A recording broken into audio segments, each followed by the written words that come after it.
आज का हमारा जो टॉपिक है वो हम देखेंगे बटर ऑयल घी और चीज। सबसे पहले हम देखेंगे butter oil ghee. Conversion of butter और cream into butter oil ghee is a convenient method for the preservation of fat in the absence of refrigerated storage। अगर हम जो अगर हम इसको रेफ्रिजरेशन में स्टोर नहीं कर सकते तो हम जो बटर या फिर क्रीम है उसको हम कन्वर्ट कर देते हैं बटर ऑयल घी के अंदर by the help of preservation of fat। Ghee, also called desi ghee, is the most widely used milk product in the Indian subcontinent। हमारे यहाँ पे इंडिया में ये माना जाता है कि जो देसी गाय का घी होता है वो सबसे शुद्ध घी होता है। तो सबसे ज़्यादा जो घी यूज किया जाता है वो देसी गाय का घी यूज किया जाता है। Beginning from almost Vedic time, 3000 to 2000 BC, there is ample recorded evidence to show that makhan and ghee were extensively used by the early inhabitants of India, both in their dietary and religious practices। Codex Alimentarius, FAO WHO, 1997-2006। इसका मतलब ये है कि मतलब हमारे जो पहले वाला जो टाइम था या फिर अभी भी हम जो पूजा वगैरह में या फिर वैसे हम खाने पीने में भी हम देसी घी को ही यूज़ करते हैं। और ये माना जाता है कि जो देसी घी है वो मतलब बहुत सारी बीमारियों से हमें क्या करता है, बचाता है। तो हम देसी घी को ही सबसे शुद्ध घी मानते हैं। Define ghee as a product exclusively obtained from milk, cream और butter by means of processes which result in almost total removal of water and non-fat solids with an specially developed flavor and physical structure। Since ghee is primarily distinguished from butter oil by its flavor characteristics, the definition proposed by Codex Alimentarius, जो codex Alimentarius commission है, CAC है, उन्होंने क्या बोला, घी है उसको हम primarily distinguish करते हैं किससे, बटर ऑयल से, by its flavour characteristics the by its flavour characteristic. ये किसने बोला, कोडेक्स एलिमेंट्रियस कमीशन ने बोला। A major portion of ghee is utilised for culinary purposes, for example as a dressing for various foods and for cooking and frying of different foods।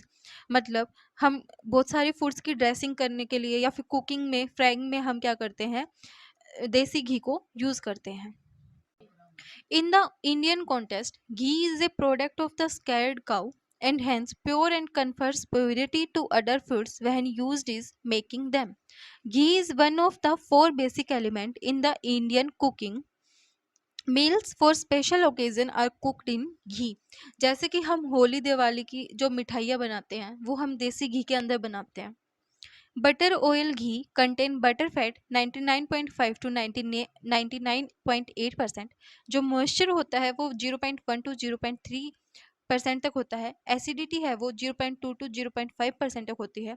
और जो पर oxide value है वो 0.0 टू 0.1% तक होती है। अब हम देखते हैं चीज़। Over 400 different varieties of cheese have been recognized throughout the world। मतलब पूरे वर्ल्ड में 400 डिफरेंट वेराइटीज प्रेजेंट हैं चीज़ की। Due to their difference in the sources of milk, starter culture, ripening conditions and chemical composition, there is a great diversity in the flavour, texture and appearance of the cheese. सबसे पहले हम देखते हैं primary steps involve in processing of cheese. सबसे पहले हम क्या करेंगे, जो कैसिन प्रोटीन है उसकी कोगुलेशन कर देंगे, उसकी सेपरेशन करेंगे कर्ड से फ्रॉम द वे। मतलब वे से कर्ड की क्या कर लेंगे, सेपरेशन कर लेंगे। और फिर क्या करेंगे, जो राइप कर्ड है उसकी हम क्या करेंगे, राइपनिंग करेंगे। जो रिजल्टिंग प्रोडक्ट, मतलब इस प्रोसेस से जो प्रोडक्ट आया, जो रिजल्ट आया वो क्या है, ये एक हाईली न्यूट्रिशन प्रोडक्ट है in which the casein and fat from the milk are concentrated. Fat play an important role in the texture of cheese. जो फैट है वो इम्पोर्टेंट रोल प्ले करती है in the texture of cheese. अब हम देखते हैं classification of cheese, natural cheese, processed cheese. जो नेचुरल चीज़ है वो दो टाइप के प्रेजेंट होते हैं, राइपन चीज़ और अनराइपन चीज़। अब हम देखते हैं natural cheese. Fresh cheese are consumed immediately after processing and are characterized as having a high moisture content and mild flavor. जो फ्रेश चीज़ है उसको हम इमिडिएटली क्या कर सकते हैं, कंज्यूम कर सकते हैं आफ्टर द प्रोसेसिंग, और इसके अंदर क्या होता है, हाई मॉइस्चर कंटेंट होता है और माइल्ड फ्लेवर प्रेजेंट होता है.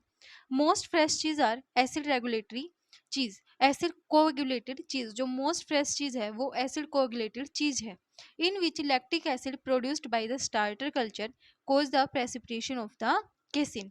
जो फाइनल पीएच है एसिड कोगुलेटेड चीज की वो है 4.6. जो रेनिट है उसको प्राइमरली यूज करते हैं for the coagulation of the casein protein and curd formation in ripen cheese. सबसे पहले जो एंजाइम है चीज़ की प्रोसेसिंग या फिर चीज़ की मैन्युफैक्चरिंग के अंदर वो है रेनिट एंजाइम को हम यूज़ करते हैं. Ripened cheese undergo a ripening period ranging from 3 weeks to more than 2 years. जो मॉइस्चर कंटेंट है राइपन चीज के अंदर वो होता है 30% टू 55%, और जो पीएच है वो है 5.0 टू 5.3% तक, sorry 5.0 to 5.3. Casein to fat ratio can be adjusted by the addition of skim milk, cream milk powder और evaporated milk. कैल्शियम क्लोराइड की जो कंसंट्रेशन है वो 0.1% तक होती है. May also be added to improve coagulation of the milk by rennet. जो optimum temperature है कोagulation का वो है 40 से 45 डिग्री सेल्सियस पे, और जो फाइनल सोल्ट कंटेंट है चीज का वो रेंज किस रेंज में है, 0.7 टू 4% तक. Protease and lipase activity during the ripening is most important to the development of the flavor of texture of the cheese. जो प्रोटीज और लाइपेज की एक्टिविटी है राइपनिंग के लिए क्या होती है, मतलब ड्यूरिंग द राइपनिंग प्रोटीज और लाइपेज एक्टिविटी है वो क्या होती है, इम्पोर्टेंट होती है. किस चीज़ के लिए इम्पोर्टेंट होती है, for the development of the flavour and texture of the cheese. जो लाइपेज है वो ब्रेक कर देती है ट्राई असाइल ग्लिसरॉल को फैटी एसिड के अंदर और मोनो और डाई असाइल ग्लिसरॉल्स के अंदर. Short chain free fatty acid contribute to the sharp, pungent flavor characteristics of the cheese. जो short chain free fatty acids हैं वो contribution play करते हैं किसके अंदर, sharp, pungent flavor के अंदर, sharp, pungent और flavor characteristics of the cheese. Second हम देखते हैं processed cheese. Processed cheese are produced by blending and heating several natural cheeses with emulsifier, butter fat, whey powder, or caseinate to form a homogeneous mixture. The heating process inactivates the microorganism and denatures the enzyme to produce a stable product. इसके अंदर हम क्या कर रहे हैं, जो process चीज़ है उसको हम किससे बना रहे हैं, by the help of blending और हीटिंग. इसके अंदर हम क्या कर रहे हैं, बहुत सारे इमल्सिफायर्स या फिर वाटर, बटर फैट, इनको क्या कर रहे हैं, ऐड कर रहे हैं. तो जो हीटिंग की प्रोसेस है उसको हम किस लिए करते हैं, जो माइक्रो ऑर्गेनिज्म है उनको इनएक्टिवेट करने के लिए और जो एंजाइम है उसको डीनेचर करने के लिए. Flavour of the process cheese is generally milder than the natural cheese. जो प्रोसेस चीज़ का जो फ्लेवर है वो जनरली कम होता है as compare to natural cheese. Melting properties of the process cheese are much improved due to addition of emulsifier. Process cheese range block cheese to slides cheese to cheese for spreading. अब हम देखते हैं types of cheese. सबसे पहले हम देखते हैं fresh cheese. Require high acidity by bacterial action. इसका जो एग्जांपल है वो है कॉटेज चीज़ और क्रीम चीज़. सेकंड है soft cheese. Require slow acid development, washing to control lactase and minimal cooking time. इसका जो एग्जांपल है वो है ब्री, गोवडा और मोजरेला. हार्ड चीज़. अब हम देखते हैं हार्ड चीज़.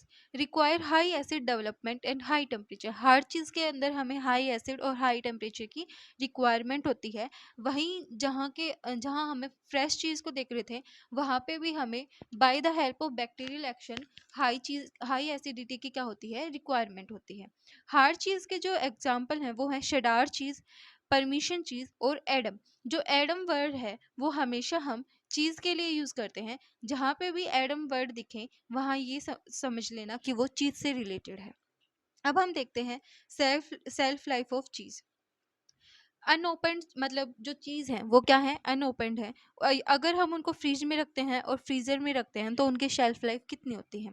हार्ड चीज़, शेडेड हार्ड चीज़, शेमी हार्ड चीज़ और स्लाइट शेमी हार्ड चीज़. तो इस इनकी जो फ्रीज के अंदर रखते हैं तो इनकी जो शेल्फ लाइफ है वो 2 से 4 महीने तक होती है।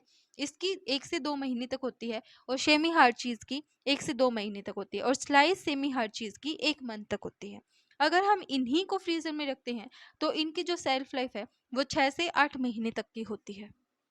ये क्या है, ओपन चीज़, मतलब इनकी जो कंडीशन है वो क्या है, ओपन है। इनको जब हम रेफ्रिजरेटर और फ्रीज़र के अंदर क्या करते हैं, स्टोर करते हैं, तो उनकी जो सेल्फ लाइफ होती है वो कितनी होती है। हर चीज़ की 3 से 6 वीक के लिए होती है, जबकि हम इसको फ्रीज़र के अंदर रखते हैं तो 6 से 8 महीने तक की होती है। श्रेडेड हर चीज़ की 3 से 4 वीक की होती है और सेमी हर चीज़ की 3 से 6 वीक की होती है और स्लाइड सेमी हर चीज़ की 2 वीक की होती है। और अगर हम इन्हीं को फ्रीज़र के अंदर रखते हैं तो इनकी जो शेल्फ लाइफ है वो 6 से 8 महीने की होती है। आज का हमारा टॉपिक इतना ही था। वीडियो पसंद आए तो लाइक शेयर एंड सब्सक्राइब जरूर करना।